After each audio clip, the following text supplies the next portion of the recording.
Olá, companheiros, companheiras de luta aí na educação, comunidade escolar, pais, estudantes, mães, né?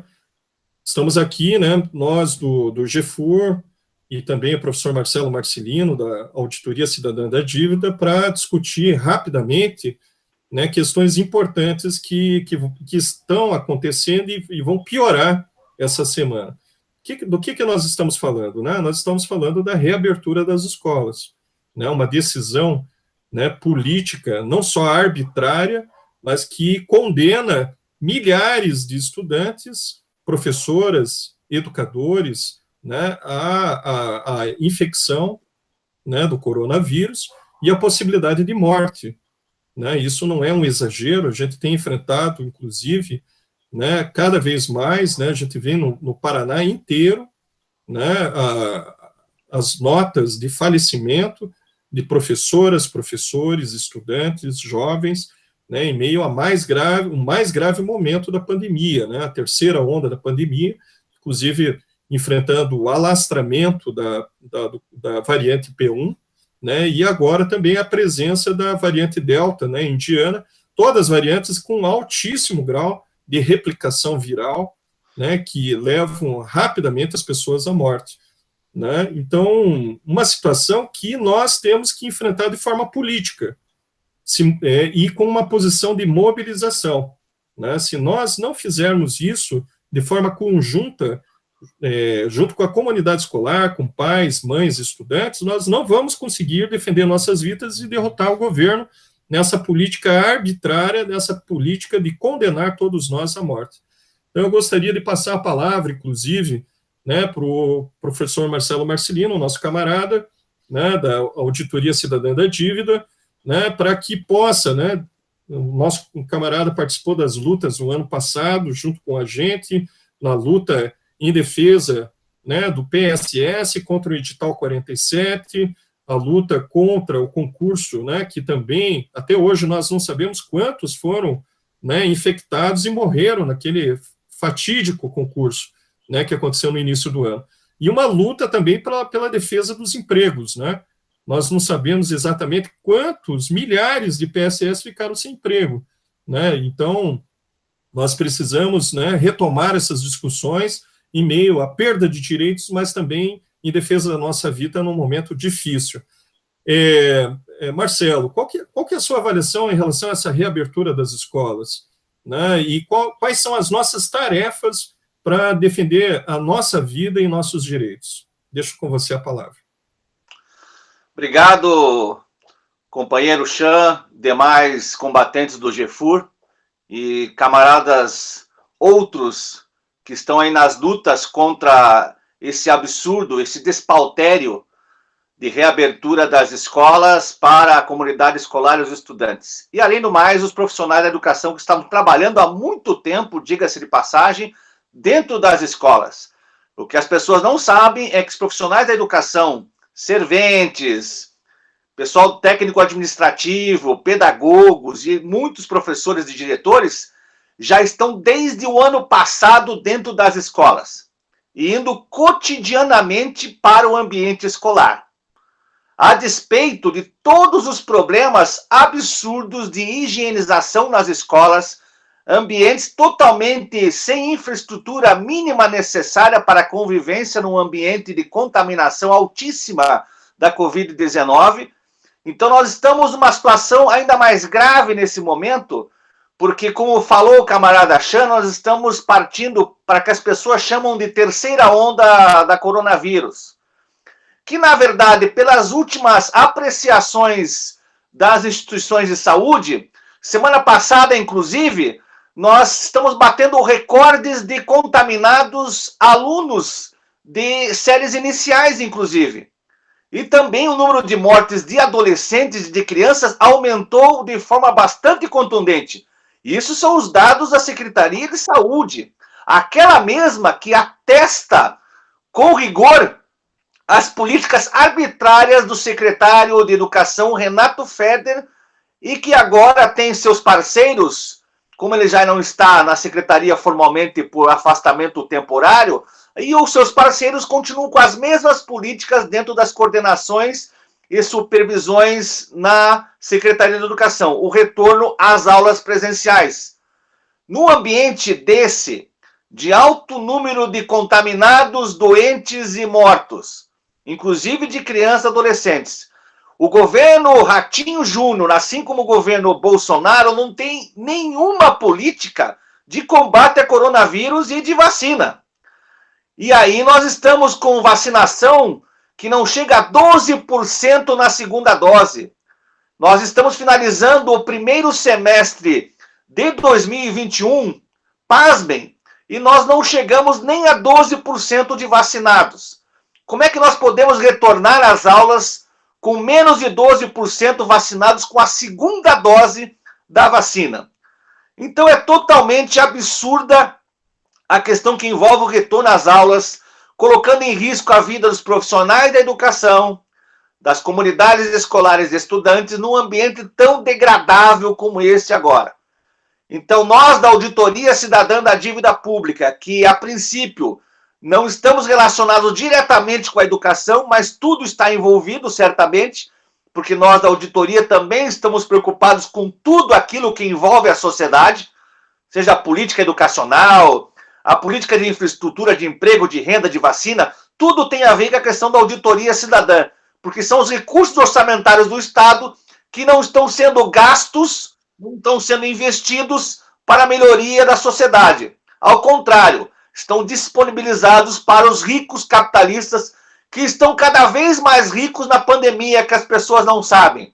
O número de bilionários no mundo aumentou ano passado com a questão da pandemia, e no Brasil, a renda e a riqueza dos poderosos, já muito ricos, aumentou bastante do ano passado para cá, provando mais uma vez que o problema da saúde, da educação, tem a ver com uma política de combate ao coronavírus, evidentemente com vacina, mas também com emprego, com renda, com condições mínimas de existência que os estudantes não têm infraestrutura, não têm condições de alimentação, e nós estamos numa situação dramática, que as aulas nesse momento, elas não merecem um destaque devido à nossa grave situação pandêmica e de miséria do povo brasileiro. É essa que é a verdade. Agora seria inviável nós retornarmos para as aulas num momento tão dramático como esse da sociedade brasileira.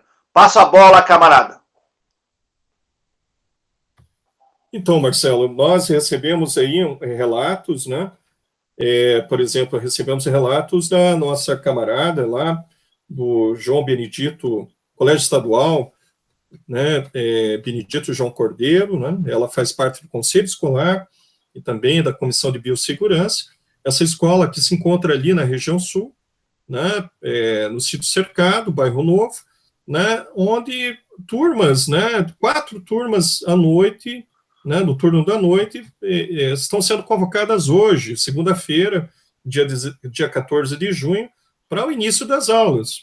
Né? Ficamos sabendo que diversas escolas do outro lado, né, da nossa cidade aqui, da capital de Curitiba, né, também vão abrir. Né? E no estado do Paraná, desde o dia 10 de maio, né, começou com mais de 200 escolas, né, semana passada tínhamos mais de 600 escolas, então das 2.117 escolas do estado do Paraná, provavelmente a gente esteja, né, com praticamente 50%, mais de 1.000 escolas abertas. Então é uma tarefa, né, do tamanho do problema que nós estamos enfrentando, de todas essas questões gravíssimas, né, que o nosso camarada Marcelo levantou, né, todas essas questões que ameaçam a vida de cada um de nós, e nós precisamos, né, construir uma mobilização, uma movimentação que coloque a construção de uma resistência, de uma greve sanitária que passe desde o educador ao professor, à professora, desde o QPM ao PSS, desde o agente educacional terceirizado, ao estudante e ao pai e à mãe, principalmente.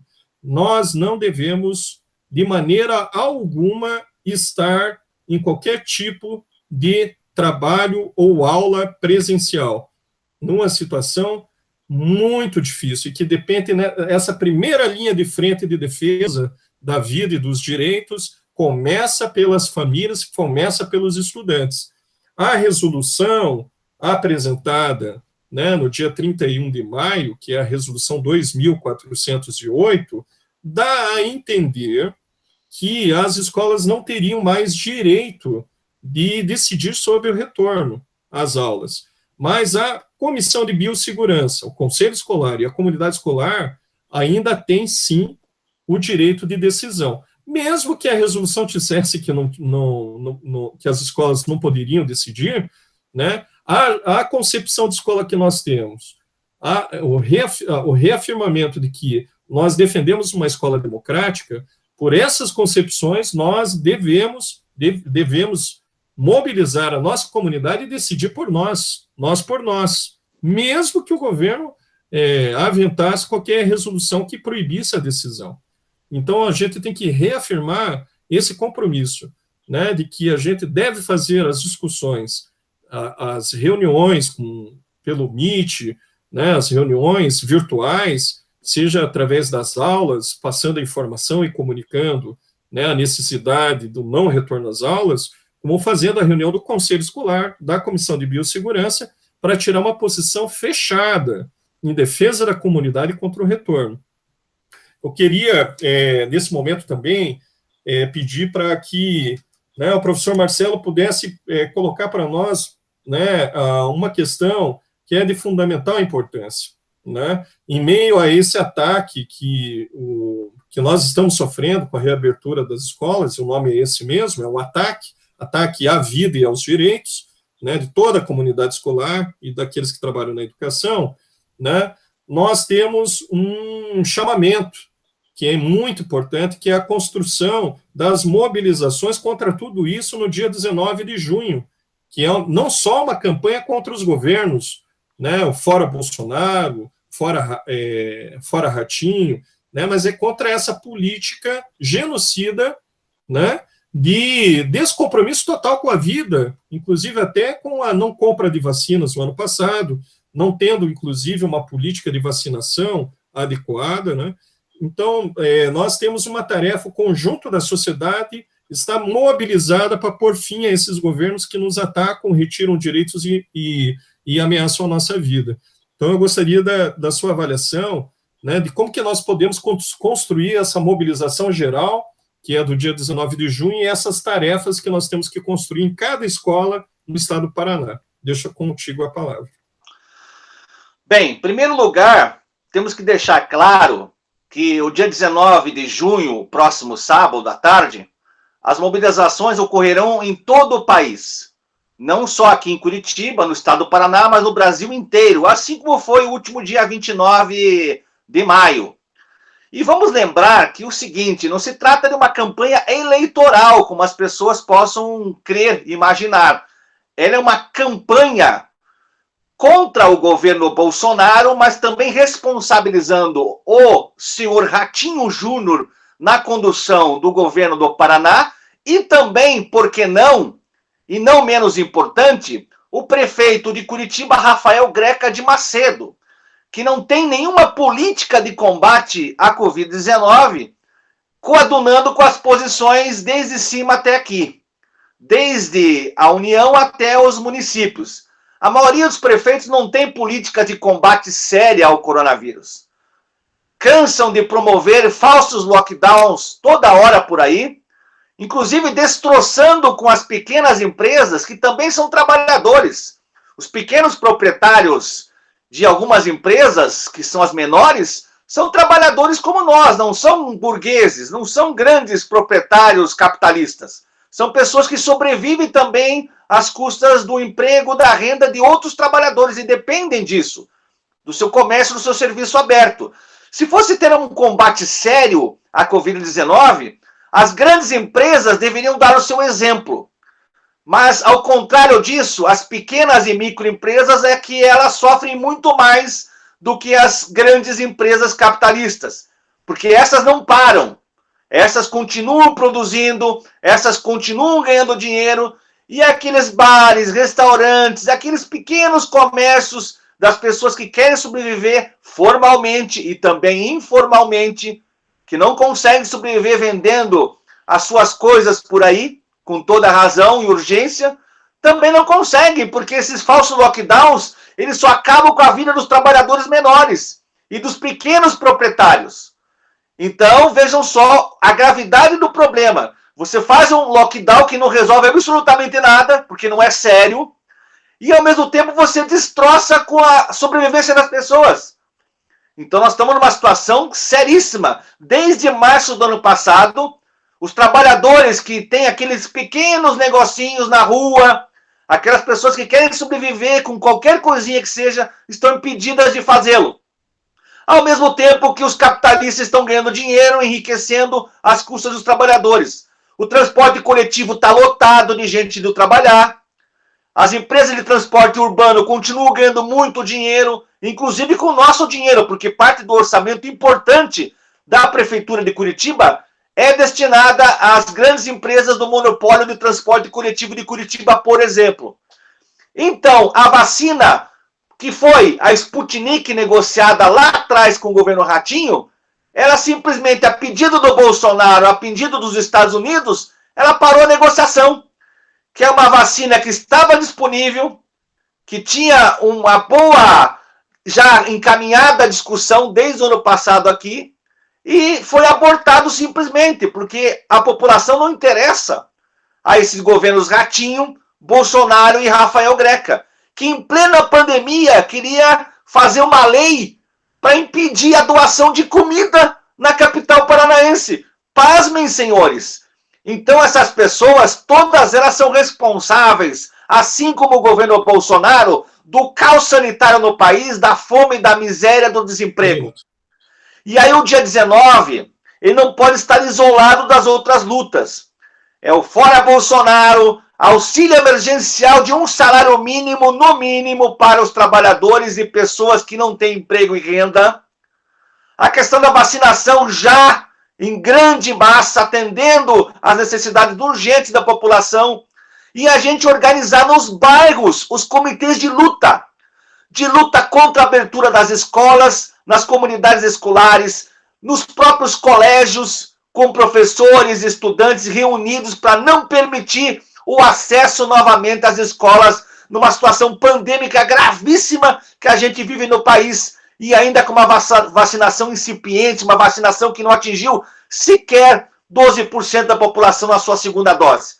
Então fica o recado para aqueles que ainda não entenderam a gravidade da situação e da crise política e econômica no Brasil, fora a sanitária, claro, que nós precisamos sair às ruas, sim, dia 19 de junho, e criar os comitês de luta nos bairros, para organizar uma frente de luta educadora, mobilizadora política e econômica, para ajudar a classe trabalhadora, de alguma maneira, a sair dessa crise brutal que nós vivemos no país. Então, isso, esse é o chamamento, né?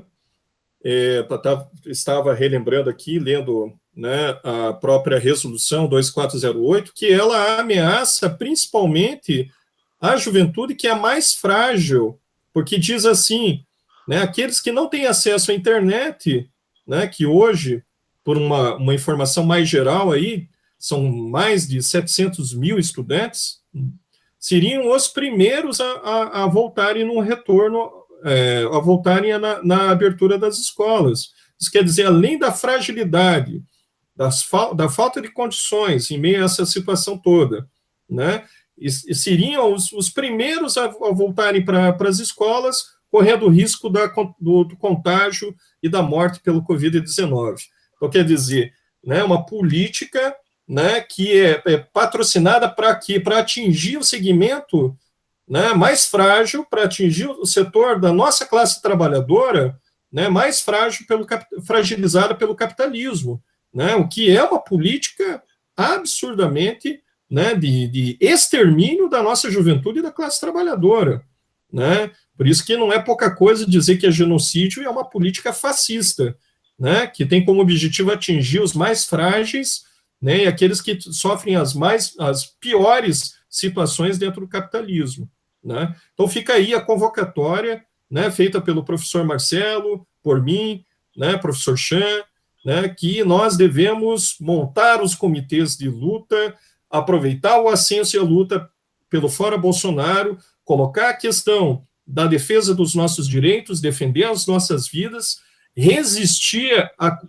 ao retorno às aulas, né, colocando a vida das nossas famílias e dos estudantes em risco, né, não aceitando de maneira alguma essa semana que se reabram essas escolas e que tenha aglomeração nas escolas para que, né, faça com que toda a nossa comunidade fique doente com o risco da perda da vida, né? Então fica esse chamamento, né, e também o chamamento para o dia 19 de junho, né, das lutas nas ruas contra esses governos, né, contra Bolsonaro e contra os governos, né, que têm patrocinado essa política de destruição de direitos e ameaça a nossas vidas. Então é isso, muito obrigado, Marcelo, pela fala, fizemos um vídeo curto, que é para fazer essa divulgação o mais rápido possível nas escolas e em todos os lugares. Obrigado, Marcelo, e vamos à luta.